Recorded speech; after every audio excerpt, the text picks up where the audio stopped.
Najua na rafiki zako Sasa mjomba, rafiki zako wa kike, kwa mfano, ukimwangalia rafiki yako wa kike, je, unapenda mtoto wako wa kike awe kama rafiki yako wa kike?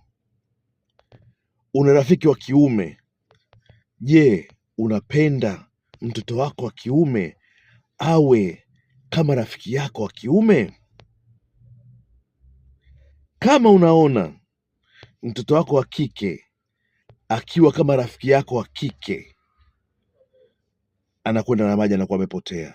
Na kama unaona mtoto wako wa kiume akiwa kama rafiki yako wa kiume, basi amekwenda na maji, amepotea, basi jua kwamba hapo huna rafiki. Hiyo ni njia ya kuweza kumjua rafiki yako kama anakufaa au akufai. Kama akufai, jaribu kufikiria watoto wako, angalia wakikua, wakiwa wakubwa, wakiwa kama rafiki yako, je, utapenda? Ukiona upendi, basi ujua hapo una rafiki, tafuta rafiki mwingine. Ivan the Don, share na wengine.